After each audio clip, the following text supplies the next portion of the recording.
to thank you all for being here. It's great to see so many people. Nerve-wracking, but very good to see so many people. It's been wonderful to feel the support as we've been preparing for today.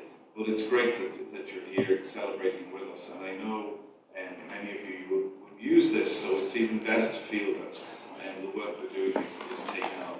But I want to pay particular tribute to Barry and to recognise all of the work that he's done in this.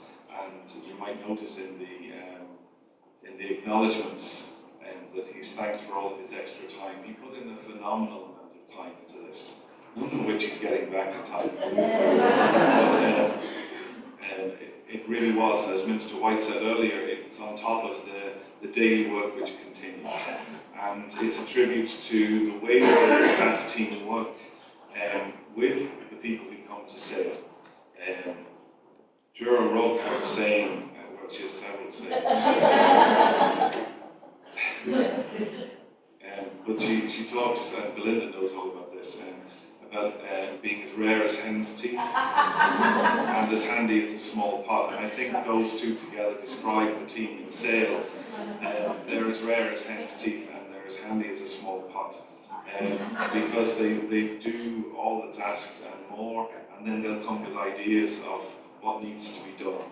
And that's what Barry did in coming and talking about Recover Me and in making it happen and it happening so well.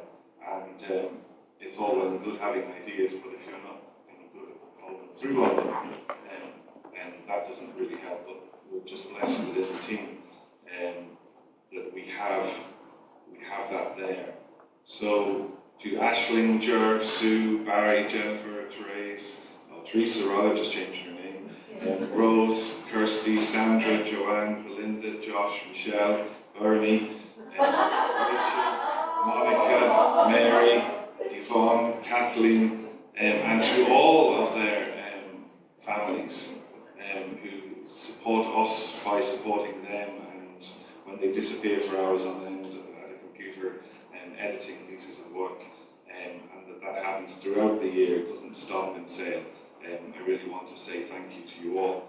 And I want to as well acknowledge the work of our board. You've met Katrina, but also Shawnee and Joan and Nesson and what's your name again? For the ongoing support and the willingness to go with it. It's great when the board gets it and our board get it, and thank you for that. To every one of the participants in Sale,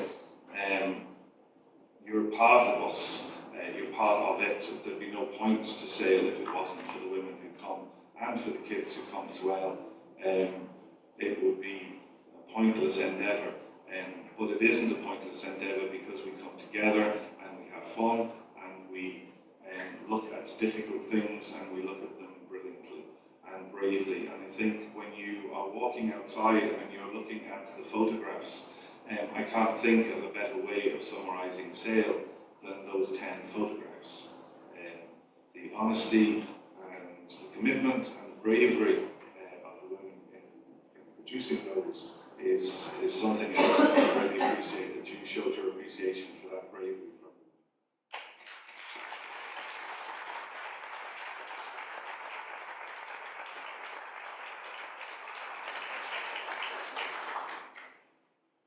And as well, we have great support from the people around us. In this endeavour, we've already mentioned Ballymun Star and Ballyfont Star and Aris and Coolmine Drug Free Day programme, and we'll repeat them again and again and again because we couldn't have done this work, we couldn't have produced the manual if it wasn't for their involvement. So thank you for that. And to the North Inner City Drug Task Force and all of the projects involved in the North Inner City Drug Task Force, and to Mel and to Miriam, your ongoing support is much appreciated, and your willingness just to be there and encouraging us is great. And to all of the funders, they're listed at the back of Recover Me, the silent, the quiet ones in the back that again allow us, and to Tom who I see here, and to anybody from probation who I'm not seeing, but I'm sure you're here somewhere, and to those from the DSP, and it's great to know that that support is there. I know you've had to cut us over the years, but you know, today is too nice a day to discuss that. But don't cut us again. I'm going to send the women on you.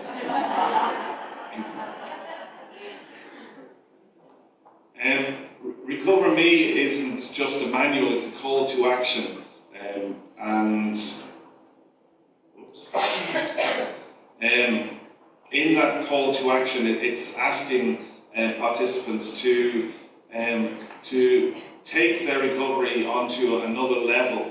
If you see it's feel better, plan better. It's not just about saying, God, I feel, and I'll be aware of those emotions. It's saying, well, let's do things differently. And when I was doing my bit in writing the introductory pieces, I found a quote that I remember from a song from a long time ago. Well, the 90s. Is that a long time ago? Yes, yeah. I'm looking at Joe, but it definitely is. By the Indigo Girls, called Watershed. And I kind of wasn't going to put it in, and I was going to put it in, and then Bernie said put it in, and I put it in, and I wasn't sure that it fit. But actually, when I was coming here, I realised that it fits perfectly because it captures what Recover Me is really doing. Because the lyrics go up on the watershed, standing in the fork in the road, at the fork in the road. There's more than that, but I haven't them all written down in front of me. I'm going to go through them slide by slide, so bear with me, we'll get there. But the watershed, standing at the fork in the road, that's where we, working in the field of addiction, we get to meet people at that point in their lives. And when people start the recovery process, they're at that point, and it's the most amazing, most honoured place to meet people. At a place where they're deciding to change, where they're becoming aware that change is necessary, and that they're willing to embrace it. It's a most vulnerable spot. It's a most incredible spot to meet people. And then I started thinking, the Indigo Girls were American. Maybe, what's a watershed? And I couldn't work it out, so I looked it up on Google. And to find that a watershed is an area or ridge of land that separates waters flowing into different rivers, basins or seas. I kind of like that. And what made more sense in this context though, was that it's an event or period marking a turning point in a situation. And that's really what recovery is. It's a period marking a turning point in a situation. It doesn't just happen. You don't just get recovery. And when you go from 5 mils to 0 mils, you haven't just got recovery. Because recovery began when you were on 80 mils and you dropped it down to 79 mils. Recovery began when you sat down and said, I wonder, should I be doing something differently? And recovery is that process. And, you know, being drug-free is a really important goal to have, and it's a really important thing to have. But, you know, I don't know that many people in the world who are drug-free. Drugs are part of every day, and you were all down in coffee before you came in here. It's filled with drugs. There are drugs are part of our world, and the obsession with drug-free in recovery can be a destructive form. It can be recovery used as a tool to beat clients who are already beaten enough. And I think it's really important that we acknowledge that it's a process of change. It's not almost the death of being drug-free. Imagine that was the way that you described yourself. You know, can you imagine anything more insulting? You know, I am drug-free. You know, no, I'm a dad. I'm funny.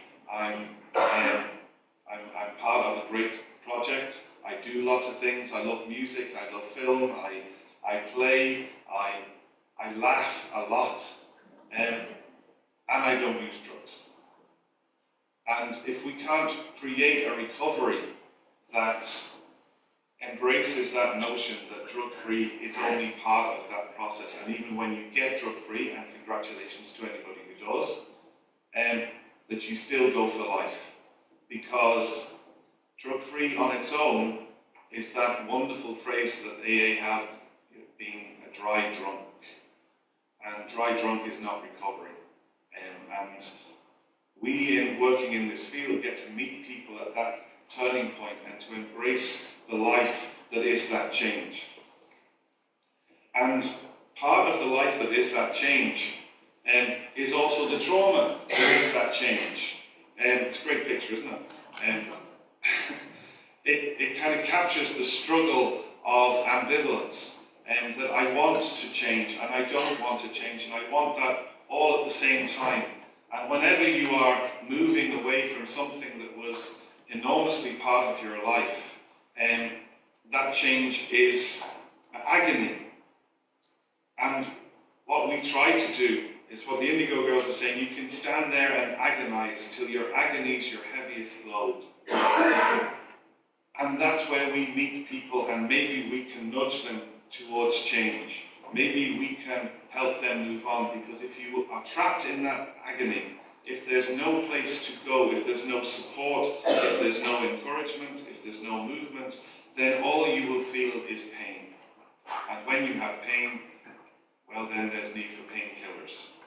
And then maybe relapse, maybe going back down the road that I really want to be on is what will happen. And that's, again, the work of us who are working in addiction, in recovery. It's to help people make sure that that agony of worrying about change is not what's going to keep them in that pain. The lyric goes on: you'll never fly as the crow flies, get used to a country mile. In Ireland we understand that better than most. That's a crow flying, by the way. It's just in case you didn't know. And that's a windy road, because recovery is never a straight path. It can't be, because life isn't a straight path. It would be quite boring. I lived in Nigeria for a year, and from Ilorin to New Busa they built a road, and it went like that. And it was probably the most dangerous road you were ever on, because it just went like that. Nothing changed. It just went like that. You'd fall off at the end, and I'd fall asleep, because nothing was changing, nothing was winding, nothing was turning. Recovery is this winding road, not like the crow flying, like all of Paul's animals. They don't have to think about all these other things, but recovery you do, and that's what makes it so amazing and so life-giving, because just removing drugs from your life is not recovery enough. Recovery is learning those changes, those ups and downs.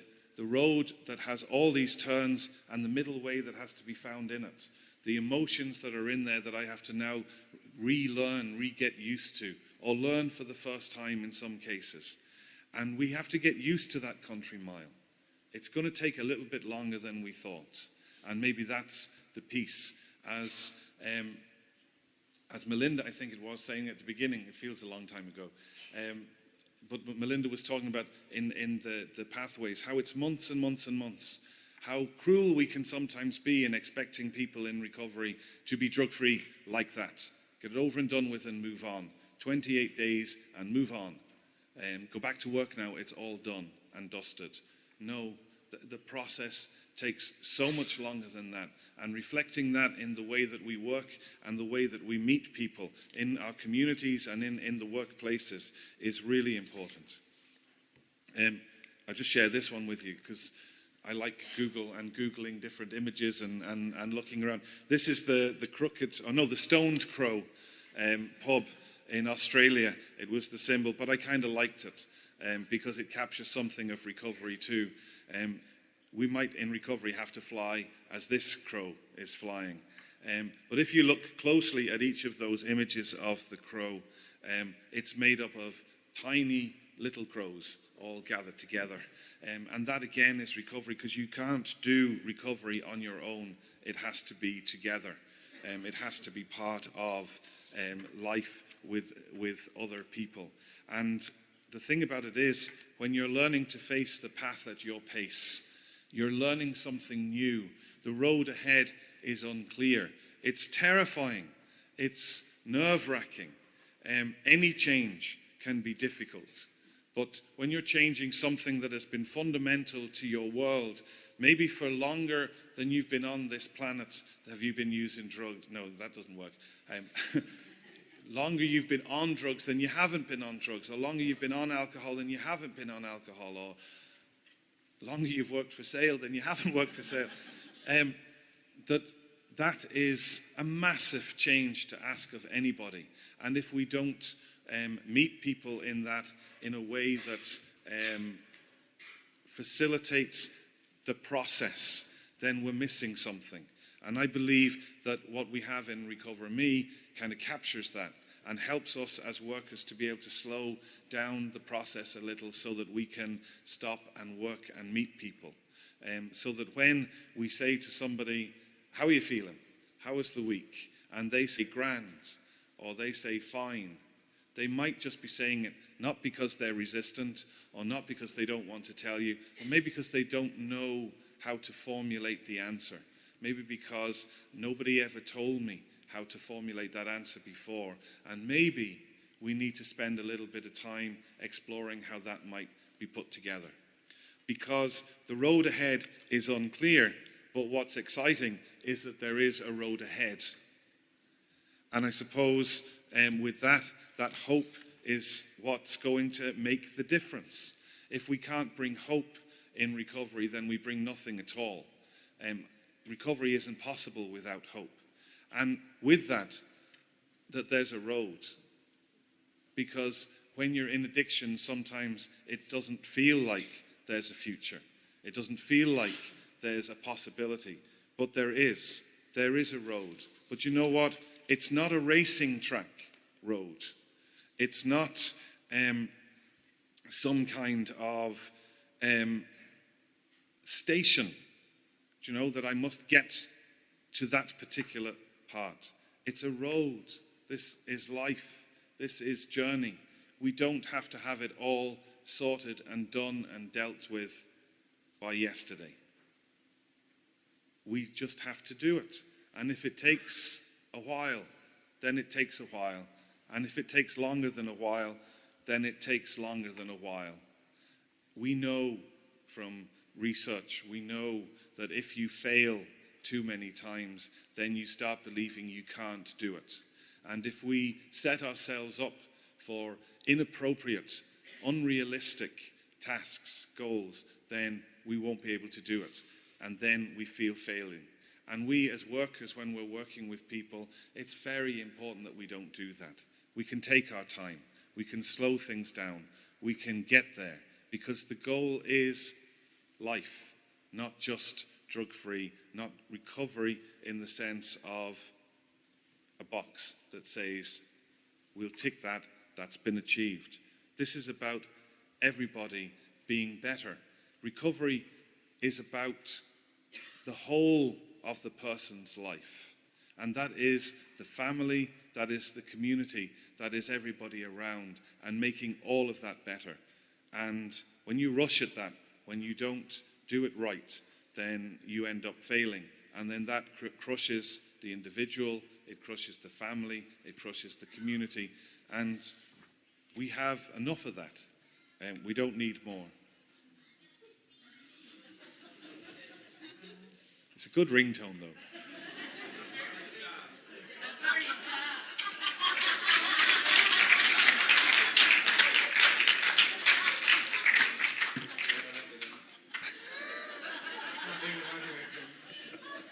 I swear to God. Yeah. Owen, can you escort him from the building, please? The lyric ends with, every choice is worth your while. I liked this little piece because life is full of choices.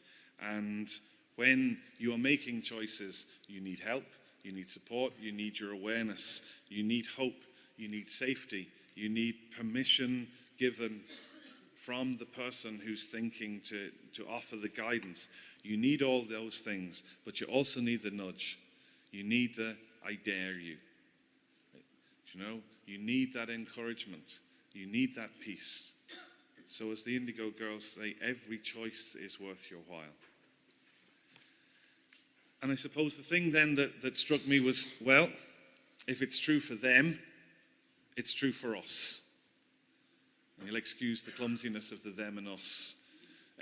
But if I can demand that of my clients, of the participants of sale, then I have to demand it of ourselves, of me as a worker, as somebody working in the field, me as a manager, me as a funder, me as a counselor, me as a doctor, me as an outreach worker. If we can't apply these same things to ourselves, if we don't engage in recovery with our clients, and that might not be about drugs, but it's still about that process of life and living, then what are we doing? And in the addiction field in Ireland, in where we're at, we're up on a watershed and we're standing at a fork in the road again. Ireland is in strange place. We're, in many ways, we're being held to ransom by austerity. We're being told what are the ways forward. And what I find difficult with all of that is that I don't have easy answers to offer you, but I can't sit by anymore and look at the way austerity is impacting on the people we work with and say nothing. And I think that we in the addiction field, we have to do that as well, and we have to do it more, because recovery has to be about hope, and it has to be about life, and it has to be about creating a place and an environment where people can come and recover. But if all we do is cut and slash and burn, then the people we work with, some of the most vulnerable people in Ireland today, then all we're doing is creating pain. And when you create pain, as we already mentioned, that needs painkillers. And when you have painkillers, you have relapse, and you have people stuck and staying where they are. There is an agony that's going on when our clients come to our services. There is a pain that's there. We can't just pretend that all that's happening, however necessary, whatever model it fits into. I'm not going to explain any of that because I haven't heard anybody explain it to me particularly well. But if we're really in the business of recovery, if we're really about trying to help our clients find that recovery, then we need to do more than agonize about it. We need to do more than sit back and say how terrible it is.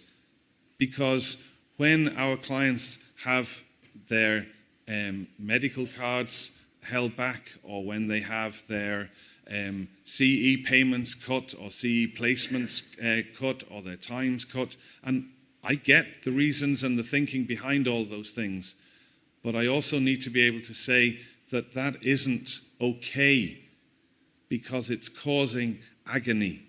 And it isn't okay, if we're about recovery, to be able for that to continue.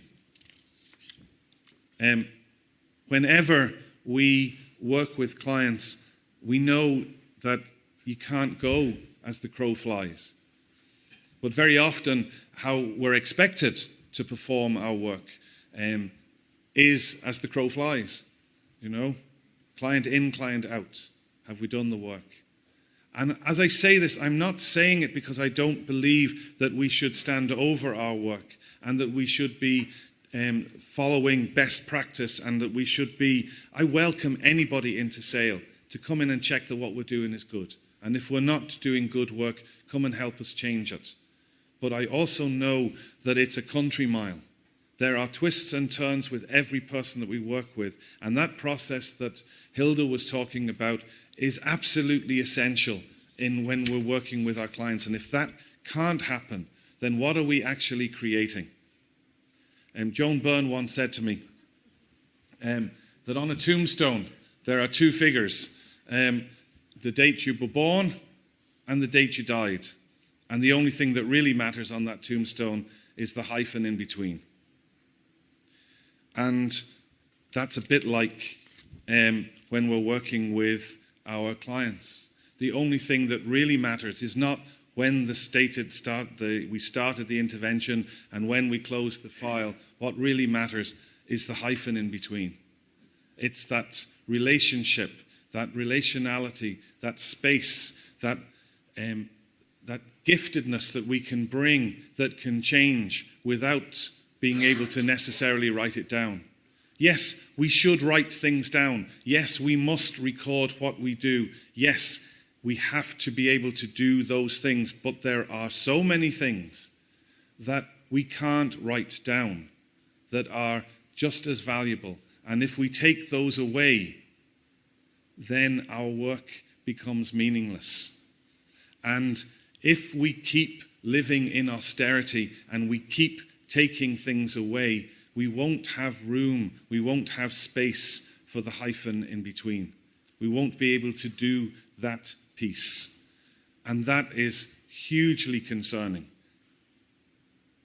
I was going to put up a picture of, when you pick your nails, I'm always picking my nails, those of you who do it, you pick your nails and you pick them too far, and then it gets all a bit septic and there's all pussy bits, all those. My mother's here. Yeah, I didn't, yeah. I couldn't put that up. And my mother's in the audience, so I definitely couldn't. Put your phone off, mother. But imagine that you were sitting with somebody and you had one of those pussy nails. And you're in agony. You're sitting there and all you can think about is the pain in your hand. How much empathy, how much compassion, how much presence can you have if that's the case? And unfortunately, I believe that more and more as austerity is impacting on the addiction field, that I'm beginning to wonder, how can we keep going with the compassion and with the empathy if all of this pain is being visited upon us? The road ahead is unclear. I don't know what it's going to look like, but I do know what I don't want it to look like. I know as well that it's not always happening at my pace, at the pace that I would like. Lots is being imposed. And I know it's being imposed from Europe, and I know it's being imposed by X, Y, and Z, and I know it's also being imposed by political choices. The road ahead is unclear. It will be very unclear if we don't engage, if we don't take part. Life is full of choices. Choose to be happy, choose to be strong, choose to be great. I double dare you. Thank you.